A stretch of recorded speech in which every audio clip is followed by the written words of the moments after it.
Hello, I'm Mark Baer. You are watching the Joe Cupcake Chronicles. Today, we are in Volume 2, Part 1, Summer Was Drunken. Yes, it was, for Joe Cupcake. And we are going to meet one of my great heroes in life, the great French artist from about the 1950s to 60s, Yves Klein. You may not know Yves Klein Blue. He had his own color. But Yves Klein was fabulous for so many things. And imagine you're wearing a tuxedo, you're playing with the string instrument over on your right-hand side. They're playing your song.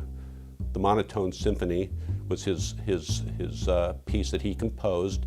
You have people in an audience also quite decked out in their best finery. And on stage, you have a group of naked women, beautiful, who are rolling about in blue paint, Yves Klein Blue, may I also add, and then they are pushing their bodies against a canvas and then making an impression.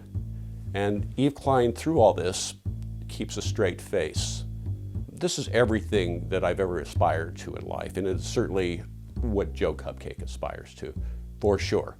Then the added bit of this is, so not only is the performance of these naked women rolling in paint, pushing themselves against the canvas, Yves Klein in his formal wear, keeping a straight face, but I happened to see one of these pieces in the New York in the Modern Museum of Art, and they were beautiful, as it turned out. What could be better than that? We also get to meet Cezanne. The great Cezanne gets to hang out with Joe Cupcake. Lucky man. In this summer, we will also have the great poet Rumi. Again, Joe in his garden, it's all about sex, and he's in there taking pictures of his flowers because his wife won't let him bring nudes home.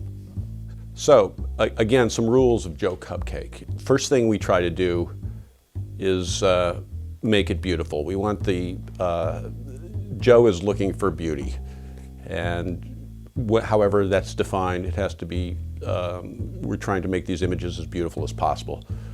Second, it has to be cool. It can't be too intellectual, it can't be too precious. It's got to be cool, it's got to be funky, it's got to be smart, and hopefully we have to communicate.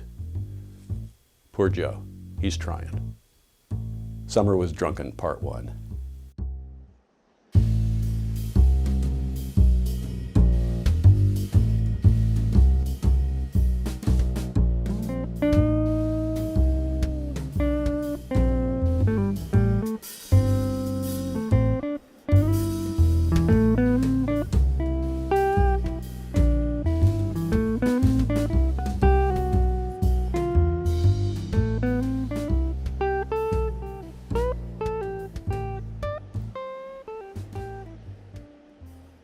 God, art, sex, guilt. Those were Joe's themes, and now delicious debauchery was added to the list.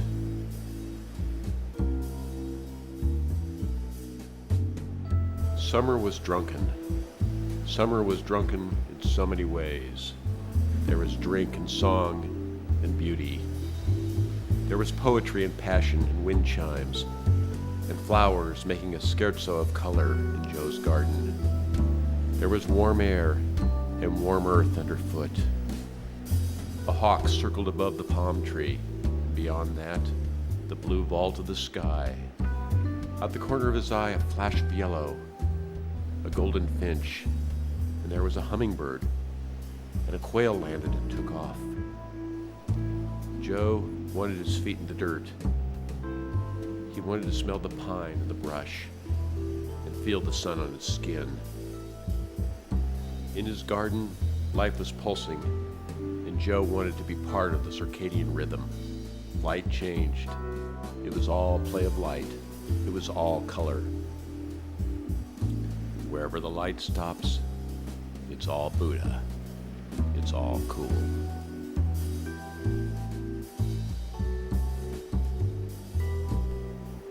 Big plans had been scrapped for no plans. Joe was transitioning from one identity to another. This wasn't the hero's journey. Joe just wanted to survive with a few dreams intact.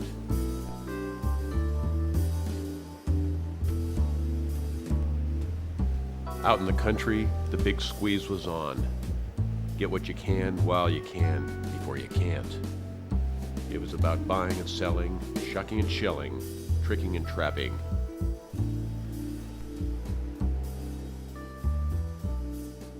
Joe felt the downturn like everyone else. His show was in trouble, and his fate was in the balance.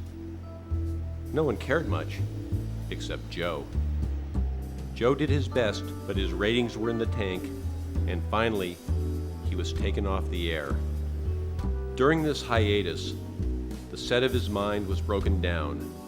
The lights struck. The props returned to the prop house.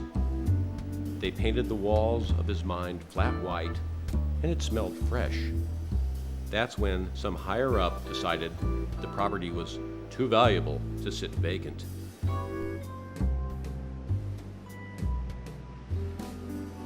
Times were tough and cash was scarce, but Joe's brain wouldn't make much of a parking structure. He was not fit for self-storage. For a while, they ran some counter-programming, a cooking show, several mystics from competing ashrams, doctors pushing miracle cures, something to do with blueberries. There were clips of cats dancing on pianos and pianos falling on cats. It was a bombardment of cheese, but nothing worked, not even the girls' softball channel. And the plug was pulled again. The situation demanded executive action, some bigwiggery. And so, the bigwigs got together and decided Joe's command center was to be repurposed for ad space. They laid out an aggressive agenda. More BAM in the bamboozlement, more rigor in the rigmarole, more gobble in the gobbledygook.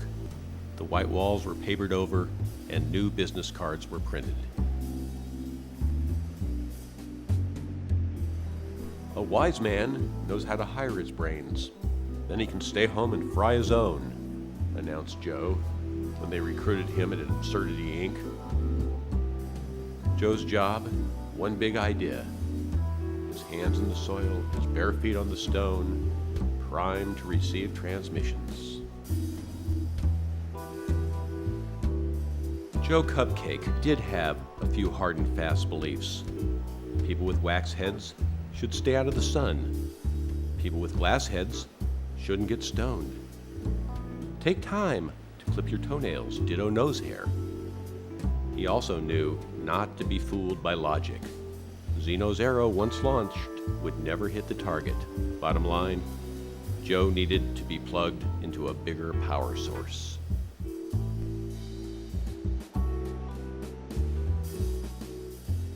For this, he turned to the Persian poet Rumi. Come to the orchard in spring.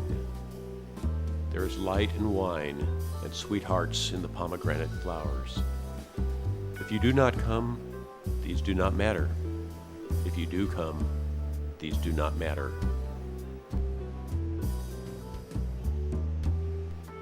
Joe was made for the absurd.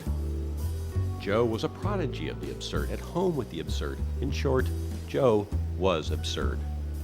He didn't take it personally and consoled himself that it was a calling. And he took inspiration from his friend Eddie's father, who once told Ferdinand Marcos, dictator of the Philippines, that he had no problems a good PR firm couldn't fix. PR. That was the answer.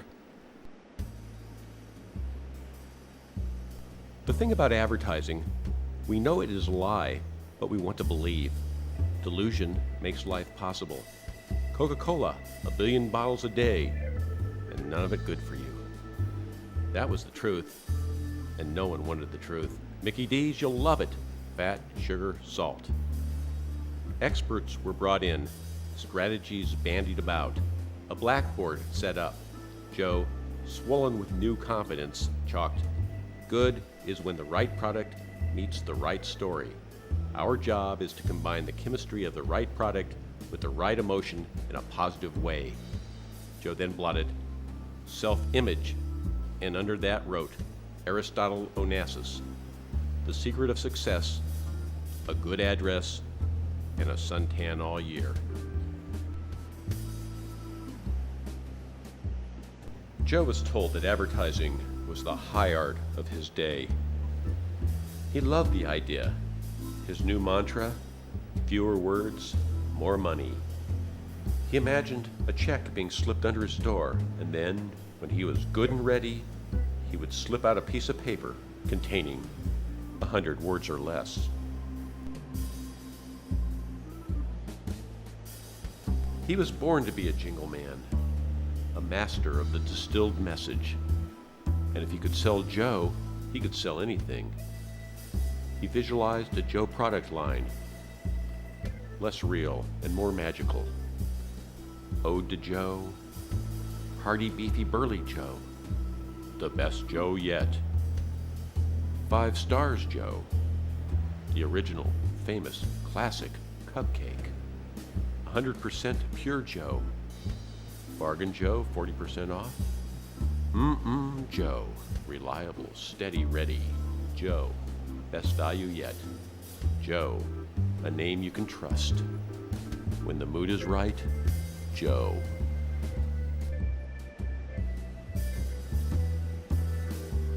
Joe was wise and not wise, a contradiction who thought contradiction was the nature of reality, and he begrudgingly awaited new management. The old team was gone. They'd been gone for months.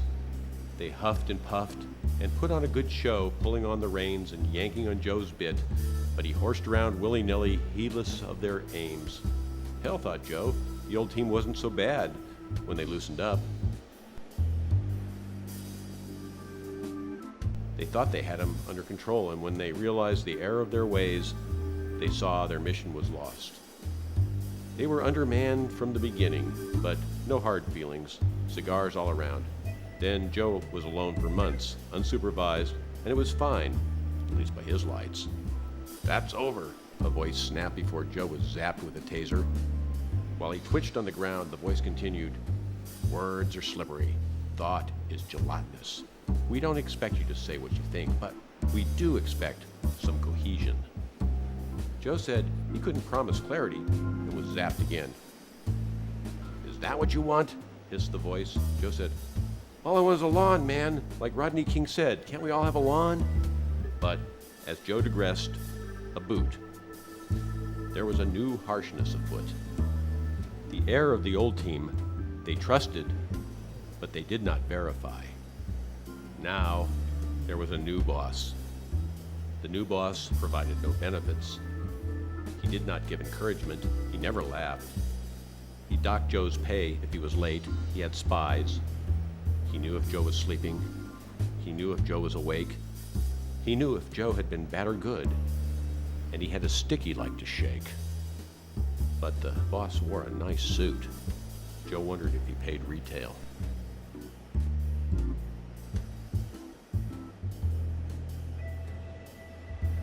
Joe was given a pen and instructed that simplicity of approach was best.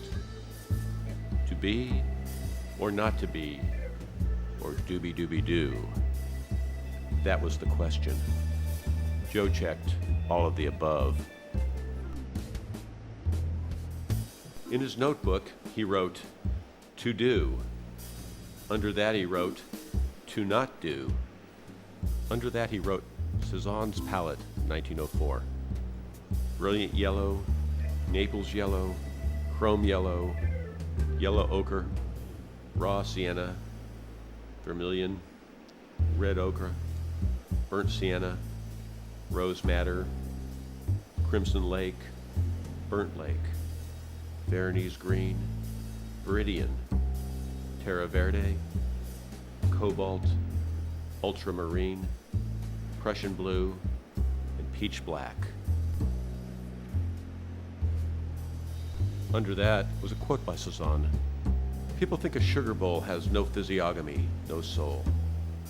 But it changes every day. You have to know how to approach those fellows, how to coax them. Those plates and glasses talk amongst themselves. Interminable secrets. And another quote. Look how tenderly the light loves apricots. It takes them whole, enters into their very flesh, and illuminates their every side. But it is miserly with peaches. It makes only one half luminous. Joe could relate and felt kinship. In his pantry, Joe slid the button mushrooms next to the cans of fruit cocktail and light syrup. That would be a lively chat, thought Joe.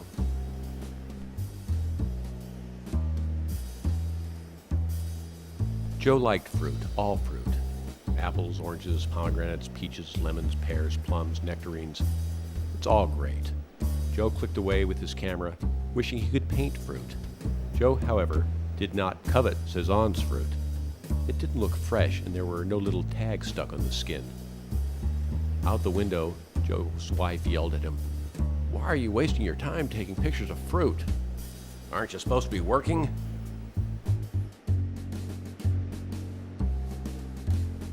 On the news, Joe heard there was a sea of plastic, the size of Texas, floating about in the ocean. You'd think the planet would stop everything and deal with this mess, but Joe knew this was not in the cards. Was this God's plan? Not likely, but maybe God was just overwhelmed. If he were omnipresent, dealing with Gaza, Iraq, tweets from Iran, swine flu, wouldn't he also be watching the NBA playoffs and the 500 other pay cable channels available to him for free? Did God need a ShamWow, Orbitz, 36-hour Cialis? And how did he deal with that constant hum of prayers? Oh God, help me sink this putt. Oh God, help me get laid. And oh God, oh God, oh God. Questions abounded. Why do those who know not say? Why do those who say not know? And Nietzsche, what doesn't kill you makes you stronger? That was a misleading slogan, considering what doesn't kill you could very likely leave you crippled, paralyzed, or in a coma with thousands of dollars of medical bills.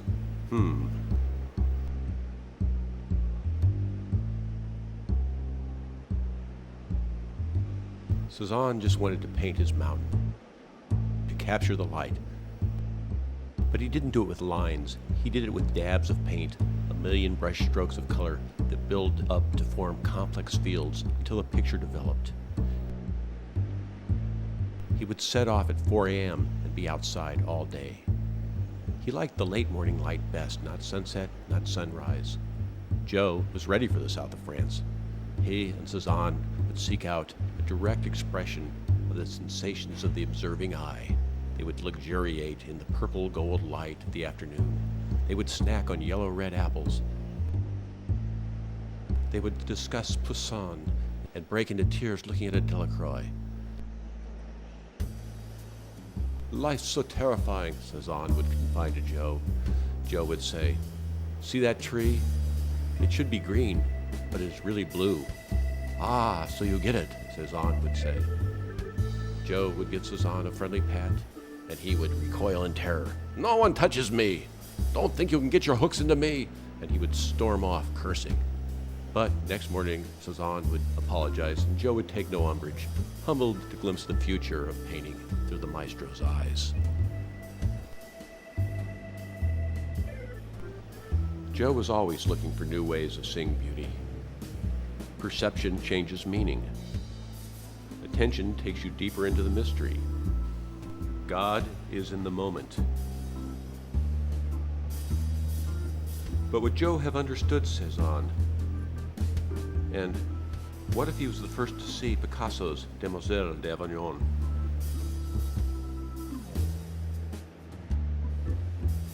Would he have got Jackson Pollock's squiggles? Joe could hear drunk, gruff Jackson pleading for approval. "Come on, man. Yes, no, what?" Joe answers, "I dig it, I do," thinking if he brought this painting home, his wife might put it in the garage under the oil pan of his car. It has Energy. Energy, Pollock would explode before splattering paint on Joe's shoes and coat. Would Joe be miffed, or would he ask Jackson to sign his shirt?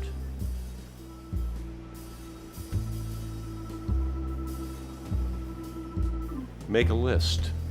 A, daily. B, weekly. C, long term.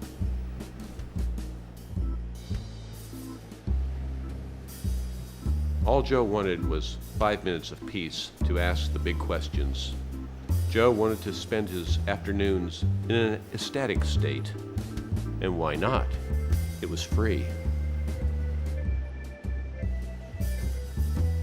Question: is the cup half empty or half full? Answer: who cares? Just be glad there was some coffee left.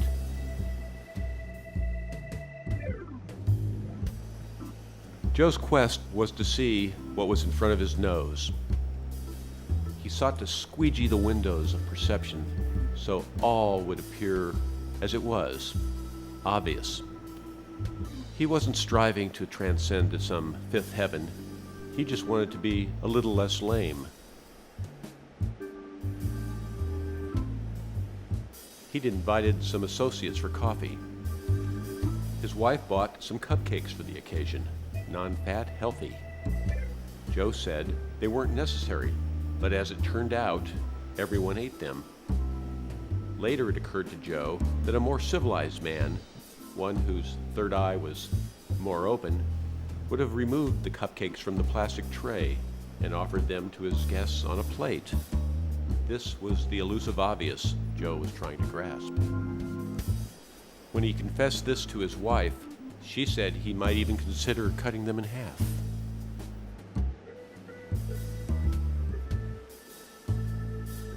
Joe loved movies and had been thinking about Rainer Werner Fassbinder, who was so prolific he worked himself to death. Curiel, Veronica Voss, Mother Custer's Goes to Heaven, Despair.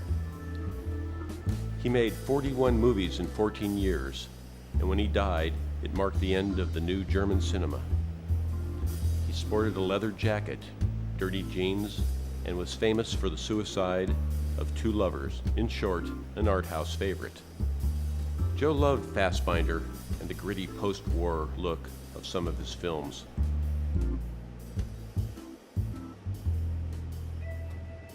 Joe had been listening to Billy's Blues, a live recording done on January 5th, 1954 in Cologne, Germany. This was Billie Holiday's one and only tour of the continent as part of Leonard Feather's Jazz Club USA tour. So Joe was thinking of the snow and this music and envisioning a Fassbinder-esque movie based on this one night, and thought he was onto something until he watched The Glass Bottom Boat with Doris Day and Rod Taylor from 1966. Rod Taylor played a genius scientist, and his house was radically modern. He had invented a robotic kitchen cleaner, like a pet dog. Spill something, and the robot popped out and cleaned. Forget Fassbinder. A 60s-style big studio comedy was the sort of movie Joe really wanted to write. Then, an aha moment. Joe and his wife were in her truck that has satellite radio.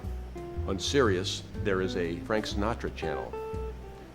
They played the entire recording of Ring-a-Ding-Ding, plus 2 bonus tracks that were cut from the album.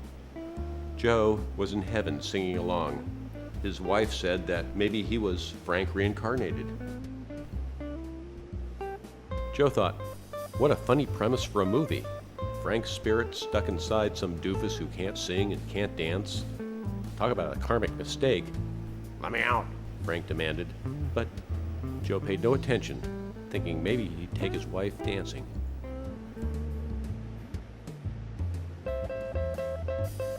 Joe couldn't fathom dating and having to talk about himself. He couldn't imagine telling a story over and over, if he could even remember it in the first place. That was one of the great things about being married. On a good day, it boiled down to what was for dinner and where was the remote button. Joe liked others doing the talking, in parties where the guests made inappropriate confessions and let slip reckless indiscretions. But inevitably, he would trap someone in the corner and blah, blah, blah, and he'd wake up in the middle of the night. Did I really say that? Joe always had many more regrets about what he did say than what he didn't say. His thought filter wasn't always serviced regularly. Maybe he could cut back to 50 all-purpose phrases. I'm going for ice. I love you. Cool. Wow. You have $5? Ha, that's funny.